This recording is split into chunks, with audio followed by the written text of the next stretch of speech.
Assalomu alaykum hammaga. Bugun anatomiya bo'yicha 8-darsimizni ko'rib chiqamiz. Bugun darsimizning motivatsion nutqi quyidagicha holatda tuzilgan, barchasi o'tib ketadi, xuddi buyrak toshlari kabi deb Hunter Madsen ismli olim tomonidan bildirib o'tilgan fikr ekan. Bugun darsimizning klinik manzarasi quyidagicha holatda tuzilgan 64 yoshli erkak. Demak, kasallik tarixidan shu narsa ma'lumki, gipertenziya hamda ikkinchi tipdagi diabeti mavjud bo'lgan. Hozir shoshilinch tez tibbiy yordam bo'limiga asta-sekin kuchayib boruvchi charchoq, nafas yetishmovchiligi hamda periferik shishlar tufayli olib kelindi. Bemor 6 oydan buyon o'zini dori-darmonlarni yetarli darajada iste'mol qilmayotganligi ma'lum. Fizik tekshiruvda bemor qon bosimi 175 ga 100, o'pkada ikki tomonlama krepitatsiya va 2 plus holatda periferik shishlar mavjud ekanligi aytib o'tilyapti. Qo'shimchasiga bemorda qon tarkibidagi kreatinin miqdori 4.2 ni, mochobina esa 58 ni va kaliy miqdori esa 6.1 ni tashkil qilmoqda. Qo'shimchasiga metabolik atsidoz holati ham mavjud. Elektrokardiogramma, ya'ni EKG tekshiruvlari T tishchani haddan tashqari yuqoriga ko'tarilganini ko'rsatmoqda. Bemorga shoshilinch yordam ko'rsatish maqsadida, demak, intravenöz kalsiy glyukonat inyeksiyasi qilindi. Bundan qilinishdan asosiy maqsad yurak miotsit, kardiomiotsit hujayralari membranasini stabil holatga keltirish va hayot uchun xavf tug'diruvchi aritmiyalarni oldini olish hisoblanadi. Bu shoshilinch tibbiy aralashuv qilinishiga qaramasdan, bu amaliyot bemordagi qon zardob tarkibidagi kaliyni hech qanday kamaytirishga xizmat qilmaydi. Bu faqatgina kaliyda hujayra membranasidagi effektiga nisbatan antagonist sifatida xizmat qiladi va kaliyda membranadagi xususiyatini kamaytirish, membranani qisman stabil holga keltirish vazifasini bajaradi. Demak, biz kaliyni chiqarib yuborish yoki uni o'zgartirish uchun boshqa amaliyotni qilishimiz kerak bo'ladi. Bu amaliyot nima ekanligini bizdan so'ralmoqda. Ya'ni kaliyni kamaytirish uchun qanday aralashuv, tibbiy aralashuv qilishimiz mumkin bo'ladi. Demak, javoblar o'ylab turamiz. Bugungi darsimiz siydik ayrish tizimiga bag'ishlanib, siydik ayrish tizimining yuqori a'zolari va yuqori a'zolarda eng muhimidan biri hisoblangan buyraklarga bag'ishlanadi. Demak, bu tasvirda buyrakda, demak, umumiy makroskopik tuzilmasi keltirib o'tilgan. Demak, buyrakda oldingi va ortki yuzasi mavjud bo'ladi. Qo'shimchasiga, oldingi ortki yuzaga qo'shimcha sifatida, demak, bizda buyrak chegaralari, ya'ni lateral chegarasi, medial chegarasi va yuqori chegarasi mavjud. Buyrak darvozasi mavjud. Buyrak darvozasi orqali bitta tuzilma kiradi va ikkita tuzilma chiqadi. Kiruvchi tuzilma bu buyrak arteriyasi, chiquvchi tuzilma esa buyrak venasi va siydik yo'li hisoblanadi. Demak, bular buyrakdan chiquvchi. Demak, buyrakka kiruvchi bu buyrak arteriyasi hisoblanar ekan. Buyrakda tashqi tomoni yupqa kapsuladan iborat, ya'ni bir kirish o'qimdan iborat yupqa kapsula o'rab turadi. Kapsuladan keyin esa buyrak tuzilmalari boshlanadi. Bulardan birinchisi qoramtir tuzilishiga ega bo'lgan buyrakning postlog'i, ya'ni renal cortex. Undan keyin esa oqimtir ko'rinishiga ega bo'lgan buyrak mag'iz qismi keladi. Buyrak mag'izidan so'ng buyrakda, demak, so'ritsimon tuzilmalari, ya'ni buyrak papillalari, undan so'ng kichik va katta kosalar va ular keyinchalik buyrak jomiga ochiladi. Buyrak jomi esa siydik yo'liga tutashgan holatda, demak, siydikda quyi siydik chiqarish a'zolariga yetkazilishiga sabab bo'ladi.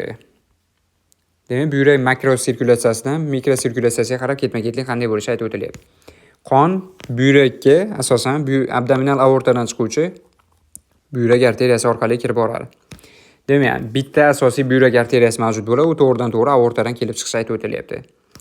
Segmental arteriyalar bular buyrak arteriyasining eng birinchi tarmoqlari hisoblanadi va buyrak darvozasi orqali kirganidan so'ng ular segmental arteriya hosil qilishi aytib o'tilyapti. Bu arteriyalar, demak, bizda end arteries, ya'ni oxirgi arteriyalar hisoblanib, hech qanday anastomozga ega emas. Shuning uchun bu soha, ya'ni infarktlanishga moyilligi yuqori bo'ladi.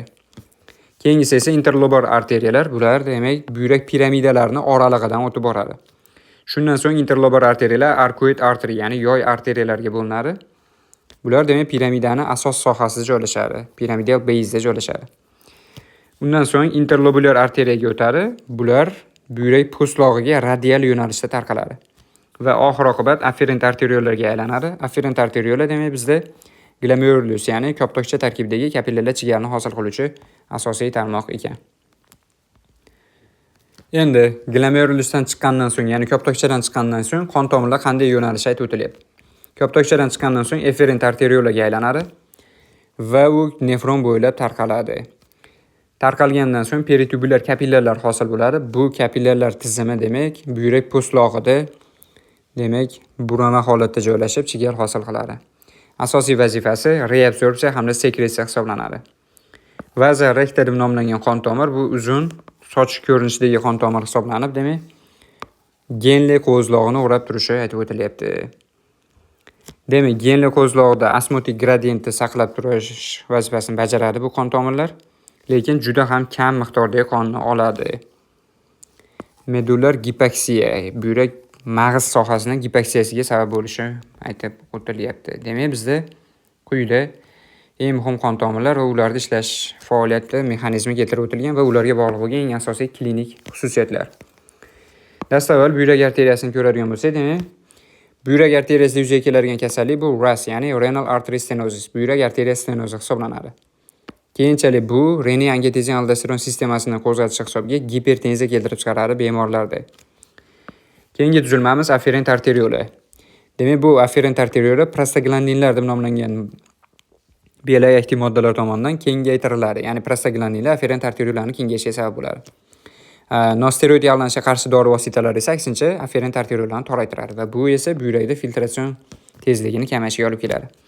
Keyingi tuzilmamiz bu afferent arteriola hisoblanib, angiotensin 2 moddasi tomonidan konstriksiya, ya'ni toraytiriladi. Va GFR, ya'ni buyrakda glomerullar filtratsion tezligini ushlab turish vazifasini bajaradi, qachonki buyrakka keladigan perfuziya kamayib ketgan vaqtida.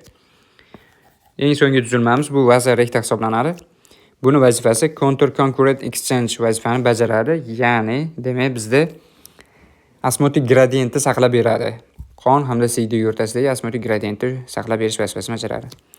Bu yuqori darajada sezgir bo'ladi o'roqsimon anemiya kasalligiga. Demak, vazorektor o'roqsimon anemiya kasalligida eng ko'p zararlanuvchi qon tomir tizimi ekan. Bu yerda ularda grafik tasviri keltirib o'tilgan. Demak, bizda renal artery, ya'ni buyrak arteriyasi keyinchalik segmental arteriyaga bo'lindi. Undan so'ng piramidalarda aylanib o'tuvchi interlobar arteriya, piramidalar asosida joylashgan arkuat arteriya va keyinchalik buyrak po'stlog'iga radial yo'nalishda kirib boruvchi interlobulyar arteriya. Radial yo'nalishda kirib borgandan so'ng keyinchalik afferent arteriolaga aylanadi va koptokchaning ichki qismiga kirib, u yerdagi birlamchi chigalni hosil qiladi. Koptokchadan chiqish joyida efferent arteriolaga aylanadi va genli qo'zlog'ini atrofini o'ruvchi peritubulyar kapillyarlar tizimini hosil qiladi. Keyinchalik bulardan interlobulyar venalarga arkuat vena, interlobar vena va buyrak venasi bo'lib, buyrak darvozasidan chiqib ketishini ko'rishimiz mumkin. Yuqorida aytib o'tganimiz, demak, bu buyrakda arterial tizimi hisoblanadi. Endi buyrakni venos tizimini gaplashib chiqamiz. Chap buyrak venasi uzunroq bo'ladi o'ng buyrakka nisbatan va ko'p miqdordagi qonni drenajlash vazifasini bajaradi. O'ng tomon venasiga bilan solishtirganimizda chap buyrak venasiga bir qancha tarmoqlar qo'shiladi. Bular chap suprarenal vena, ya'ni buyrak usti bezlarini ta'minlovchi tizim hisoblanib, yuqoridan buyrak venasiga qo'shiladi. Keyingisi chap gonadal vena, pastdan chap buyrak venasiga qo'shiladi. Klinik muhim joyi chap buyrak venasi, demak, yuqori tutqich arteriyasi va aorta oralig'idan o'tadi va bu uni nutcracker sindromiga chalinuvchanlik xususiyatini oshiradi. Demak, kompressiya hisobiga. Regional perfuziya, ya'ni buyrak sohalarini perfuziyasi keltirib o'tilyapti. Qonni taqsimlanishi bo'yicha buyrak po'stlog'iga qon ko'proq boradi buyrakning mag'ziga nisbatan. Bu esa buyrak mag'zini, demak, ishemiyaga, ya'ni a'zo orqali o'tuvchi qon miqdori kamayishiga sezgirligini oshirib yuboradi. Hattoki normal holatda ham, demak, kislorodning kamayishiga juda ham sezgir bo'ladi buyrakning mag'iz sohasi. Shuning uchun yuqori darajada sezgir deb aytib o'tilyapti. Ya'ni ishemik zararlanishga. Demak, buyrakda aynan mana shu mag'iz sohasi o'tkir tubulyar nekroz uchun juda ham moyil. Keyingisi buyrak transplantatsiyasi. Tirik bemordan olinuvchi buyrak transplantatsiyasi. Tirik bemordan olinuvchi buyrak transplantatsiyasida asosiy tanlov chap buyrakka qaratiladi. Sababi chap buyrak venasi o'ng sohaga nisbatan birmuncha uzunroq tuzilgan. Bu esa keyinchalik xirurglar uchun texnik anastomozlar qo'yishga anchagina qulaylik tug'diradi. Shuning uchun chap buyrak ko'pincha tirik donor sifatida olinayotgan payti tanlovda asosiy tanlov hisoblanadi. Bu yerda mana demak tasvir keltirib o'tilgan, ko'rishlaringiz mumkin. Bu yerda demak chap buyrak arteriyasi, mana bu esa bizda chap buyrak.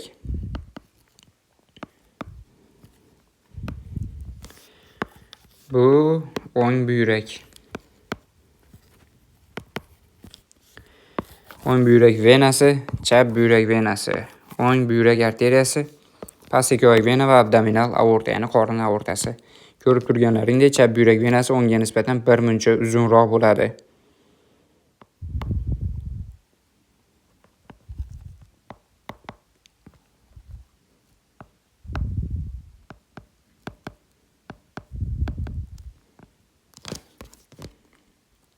Endi asta-sekin buyrakning ichki tuzilmalariga kirib boramiz. Demak, bizda afferent arteriola keyinchalik davom etib kelib, glomerulus, ya'ni ko'ptokchaning ichiga kiradi va bu yerda qonning filtrlanishiga xizmat qiladi. Aynan mana shu sohadan qon filtrlanib, proksimal buroma kanalchalar yoki proximal convolute tubule PCT ga o'tishigacha bo'lgan joyda 3 qavatli membranadan o'tib boradi. Demak, bu membranalar birinchisi kapillyarlar endotelisi. Ikkinchisi bo'ladigan bo'lsa, bu glomerulyar bazal membrana. Uchinchi tuzilma esa, demak, podotsitlar hisoblanadi. Ya'ni oyoqcha tuzilmasi. Mana shu uchala qavatni bosib o'tgandan so'ng qon filtrlangan holatda proksimal buroma kanalchalar tizimiga o'tib boradi va u yerdan dastavval ikkilamchi, keyin birlamchi, keyinchalik esa ikkilamchi CD ko'rinishda tashqi chiqarib yuboriladi. Glomerulyar filtratsion baryer tuzilishiga aytib o'tilyapti bu yerda. Demak, bizda dastavval fenestrlangan kapillyar endotelisidan iborat, glomerulyar bazal membranadan tashkil tarkibi 4-tipdagi kollagendan iborat bo'ladi va geparin sulfatlar mavjud. Demak, Bauman kapsulasining visceral epiteliy qavatidan esa podotsit, ya'ni oyoqchasimon tuzilmalar hosil bo'lgan. Bizda hosil bo'lgan ushbu baryer ikkita eng muhim vazifani bajaradi. Demak, birinchisi charge barrier, ya'ni zaryad to'sig'i, ikkinchisi esa o'lcham to'sig'i. Zaryad to'sig'i vazifasini bajarishi, demak, glomerulyar filtratsion baryer manfiy zaryadlangan glikoproteinlardan tashkil topgan. Bu manfiy zaryadlangan glikoproteinlar manfiy zaryadlangan molekulalarda CD ga qarab o'tishini oldini oladi. Bulardan eng keng tarqalgan va eng ko'p uchruvchisi albumin, ya'ni qon tarkibidagi eng keng tarqalgan oqsil. Demak, albumin CD da paydo bo'lmasining asosiy sababi zaryad baryerini hisobga, ya'ni albumin ham manfiy zaryadlangan, glomerulyar bezmi bazal membrana tarkibidagi filtratsion to'siqlar ham. Va bu o'z-o'zidan demak manfiy zaryadlangan molekulalarda CD ga qarab qo'shilishini oldini oladi. Ikkinchisi o'lcham baryer. Fenestrlangan kapillyar endotelisi 100 nanometrdan yirik bo'lgan molekulalarda o'tkazmaydi. 40-50 nanometr atrofidagi molekulalar o'tkazishi mumkin. Demak, yirik molekulalar ham o'z-o'zidan filtratsion baryerdan o'ta olmaydi. Demak, podotsit, ya'ni oyoqsimon tuzilmalar glomerulyar bazal membranaga zaryad hamda o'lcham baryeri vazifasini bajarib berishi aytib o'tilyapti. Buyrak embrion rivojlanishi davrida chanoqda paydo bo'lgandan so'ng asta-sekin yuqoriga bel sohasiga qarab ko'tariladi. Mana shu ko'tarilish davomida 90 gradusga rotatsiya qilishi aytib o'tilyapti. Keyinchalik buyrakda ko'tarilib borib T12-L3 sohasini egallashi bizga ma'lum. Aynan mana shu jarayonning buzilishi Horshey kidney holatini yuzaga keltiradi. Ya'ni ikki buyrakda pastki qutublari bir-bilan tutashib qolishi va pastki tutqich arteriyasi sohasida qisilib qolishi natijasida, demak, buyraklarda qorin sohasida qolib ketishiga olib keladi. Buyrak travmalari. Buyrak travmalari demak, quyidagi holatlarda yuzaga kelishi mumkin. Ya'ni qo'rg'alar, pastki qo'rg'alar sinishi, qo'rg'alarda ko'ndalang o'simtalarini sinishi, demak, o'q bilan shikastlanish holatlari yoki pichoqdan zararlanish holatlarida, demak, buyrak travmalari yuzaga kelishi mumkin ekan. O'ng buyrak travmasi ko'pincha jigar travmasi bilan, chap buyrak travmasi esa taloq travmasi bilan birgalikda keladi. Buyrak travmalarining asosiy klinik belgi yoki klinik xususiyatlari quyidagilar. Ya'ni biqin sohasidagi og'riq, sezgirlikning oshishi, aynan o'sha sohadagi biqin sohasidagi ekimozlar, qon bosimi tushishi va gematuriya, CDda qon paydo bo'lishi. Demak, absolyut buyrakda o'rganish uchun buni ko'rsatma, demak, pulsatsiyalanuvchi yoki keng tarqaluvchi retroperitoneal gematoma buyrak laparotomiyasi uchun absolyut ko'rsatma hisoblanadi. Endi xirurgik tomondan buyrakka yondashish qanday bo'ladi? Buyrakka yondashish asosan 12-qovurg'aga parallel va uni ostki sohasidan bo'ladi. Shu sohadan kirib borgan holda buyrak jarrohlik amaliyotlari amalga oshiriladi. Demak, buyrakda mikrosepiy tuzilmaga ega bo'lgan tuzilmalarni ko'rib chiqib, endi asta-sekin yirik tuzilmalarga ham o'tamiz. Demak, dastavval biz Bauman kapsulasi va buyrak ko'ptokchasini ko'rdik. Endi esa buyrakda tubulyar naychalar tizimini ko'ramiz. Dastavval boshlanuvchi tizim bu proksimal buroma kanalchalar yoki PCT. U keyinchalik buyrak po'stlog'i sohasidan buyrak mag'ziga qarab yo'naladi va Genli halqasini tushuvchi tarmog'ini yelkasini hosil qiladi. Genli halqasi aynan buyrak mag'zidan qaytgandan so'ng yana yuqoriga ko'tariladi, buyrak po'stlog'iga qarab. Yuqoriga ko'tarilgandan so'ng distal buroma kanalchalar tizimi, ya'ni DCT ni hosil qiladi va ular keyinchalik yig'uvchi buyrak naychalariga tutashadi va shu orqali CD da, demak, ekskretsiyasini amalga oshirishadi. Demak, buyrak tubulyar tizimi quyidagicha holatda tuzilgan bo'ladi. Dastavval proksimal yig'uvchi naychalardan boshlaymiz. Joylashuv jihatdan buyrak po'stlog'ida joylashadi. Eng asosiy xususiyatlari bu mikrovilli tizimida mavjud ekanligi. Demak, bu buyrakdagi yuzani oshirib berish vazifasini bajaradi. Asosiy vazifasi buyrakda filtrlanib o'tgan suv hamda elektrodlarning 65% aynan mana shu joydan so'riladi. Glyukoza hamda aminokislotalarda esa 100% qismi aynan proksimal burama kanalchalarida so'rilishi aytib o'tilyapti. Metabolik jihatdan eng aktiv soha hisoblanadi va ishemik buyrak tubular nekrozi uchun eng sezgir soha ham aynan mana shu joy ekan. Keyingi genli qo'zlog'i yoki genli halqasi. Genli halqasini demak bizda chuvchi hamda ko'tariluvchi tarmoqlari mavjud. Genli halqasining chuvchi tarmog'i suvga o'tkazuvchan xususiyatga ega va bu siydikda konsentratsiyasini oshishiga, osmonali oshishiga olib keladi. Genli halqasining chuvchi tarmog'i esa suvga nisbatan o'tkazmaydi, o'tkazuvchanlik xususiyati yo'q. Qo'shimchasiga natriy, kaliy va ikkita xlor ionini so'rish xususiyatiga ham ega bo'ladi. Klinik muhim joyi demak aynan mana shu genli halqasida halqa diuretik dorilar ishlaydi. Aynan furosemid dorisi aynan mana shu joyda ishlab, demak diurez vazifasini bajaradi.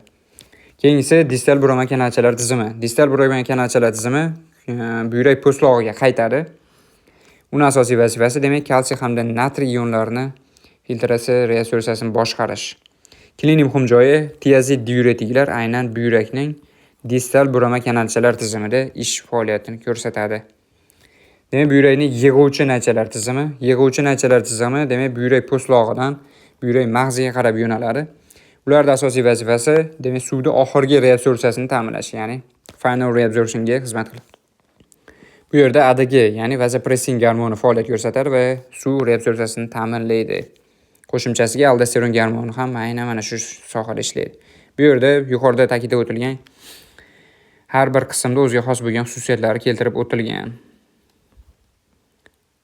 E'tibor bersalar, bu radiologik jihatdan demak buyrakda intravenöz kontrast modda yuborish yo'li bilan siydik yo'llarini holati o'rganilishi. Bu yerda buyrak toshini radiologik tasvirga keltirib o'tilgan. Demak, mana bu tuzilma buyrak toshi ekan. Buyrakda uchruvchi toshlar demak 4 ta turga bo'lib o'rganiladi. Birinchisi kalsiy oksalatli buyrak toshlari. Bular rentgen nurni o'zidan o'tkazmaydi. Shu tufayli demak rentgenali tasvirda ko'rinadi. Ya'ni nur qaytaruvchanlik xususiyati borligi hisobiga. Demak, siydik tekshiruvda ular rangsiz ekanligi, 8 ta qirali burchakli kristallardan iboratligi ko'rinishi mumkin. Demak, buyrak toshlarining barchasining 80% aynan kalsiy oksalatli buyrak toshlariga to'g'ri keladi. Bular yuzaga kelishining asosiy sababi organizmda giperkalsiyemiyani shakllanishi ekanligi aytib o'tilyapti. Demak, bu yerda mana kalsiy oksalatli toshlar keltirib o'tilgan tasviri. Keyingisi magnezium ammonium sulfat toshlar yoki Struve stones deyiladi. Bular ham rentgen nurlarni yutuvchanlik xususiyati yo'q va nur qaytarish xususiyatiga egaligi tufayli rentgenda ko'rinadi. Rangsiz, to'g'ri burchakli prizma shaklidagi ko'rinishi kristallar ekanligi aytib o'tilyapti. Barcha buyrak toshlarining 15% ga yaqin aynan magneziy ammonium sulfat toshlari. Demak, bular Stokholm kalkulay tuzilmasini hosil qiladi, ya'ni bug'u shohi tasvirini hosil qilishi mumkin. Bular asosan siydik yo'llar infeksiyasi bilan birgalikda kelishi mumkin. Bular Proteus mirabilis, Proteus vulgaris, demak Providensia, Pseudomonas, Klebsiella va Staphylococcus infeksiyalari aynan mana shu toshlar hosil bo'lishiga olib kelishi mumkin. Demak, bu yerda keltirib o'tilgan magnezium ammonium sulfat yoki fosfat toshlari. Keyingi siydik kislota toshlari. Bular radiolucent, ya'ni nurda o'ziga yutuvchanlik xususiyati yuqori bo'lganligi uchun rentgenda ko'rinmaydi. Siydik tekshiruvda yashil yoki qizil to'qjigarang olma shaklli kristallardan iboratligi aytib o'tilyapti. Buyrak toshlarining ichidagi 3-chi eng keng tarqalgan buyrak toshi ekan. Demak, tasvirda siydik kislotali buyrak toshlari mana romsimon tuzilma hosil qilganligi ko'rinadi. Keyingisi sistenli buyrak toshlari. Bular qisman radiopak, ya'ni qisman rentgen nurlarini qaytaradi. Siydik tekshiruvda rangsiz, demak geksagonal 6 burchakli shakldagi kristallardan iboratligi ko'rinishi mumkin. Eng kam uchraydigan siydik toshlar hisoblanib 1% ga yaqin qismini tashkil etib beradi. Asosiy yuzaga kelish sababi sistinuriya holati, ya'ni autosomal resessiv genetik kasallik hisobiga. Demak, bu yerda ham buyrak tuzilmalarining rentgenali tasvirlari keltirib o'tilgan. Bu yerda esa kompyuter tomografiya orqali aytib o'tilyapti. Demak, bizda yuqoridagi holatda bemorimizda yuzaga kelgan holat, demak giperkaliyemiya holati shakllangan.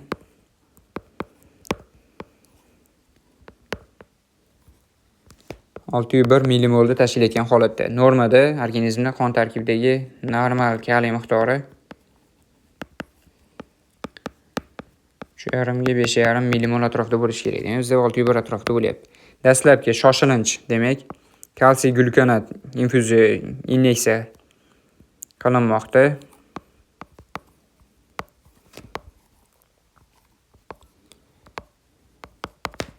Inyeksiyasi. Lekin bu hech qanday kaliyni miqdorini, qondagi miqdorini kamaytirishga sabab bo'lmaydi. Mana shu holatda qo'shimcha qanaqa dori vositalari qo'shishimiz bizdan so'ralgan. Qo'shimcha dori vositasi sifatida biz insulin plus yoki minus glyukoza berishimiz mumkin. Ya'ni qondagi glyukoza miqdoriga qarab glyukoza qo'shmasligimiz aniq bo'ladi. Agar bemor qon tarkibidagi glyukoza past bo'lsa, insulinga qo'shimcha glyukoza ham beramiz. Baland bo'lsa, glyukoza shart emas. Endi buni ishlash mexanizmi qanday? Mana bu hujayra deb oladigan bo'lsak, hujayra membranasida demak ionlar uchun maxsuslashgan kanallar joylashgan bo'ladi. Aynan mana shu kanallardan bir guruhi bu kaliy kanallari hisoblanib, kaliy kanallarni demak faoliyatini boshqarish insulin gormoni yoki ikkinchisi beta adrenoretseptorlar hisobiga amalga oshadigan bo'lsa,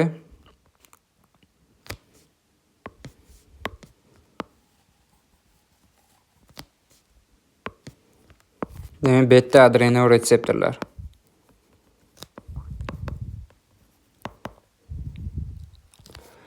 Aynan mana shu ikki turdagi insulin hamda beta adrenoretseptorlar kaliy kanallari faoliyatini oshirish hisobiga hujayraning ichki qismiga kaliyni harakatini ta'minlaydi va qondagi kaliyni kamayishiga, demak mana bu ikkalasini asosiy ko'rsatilgan effekti qondagi kaliyni kamaytiradi. Hujayra ichidagi intrasellyular kaliyni esa oshiradi.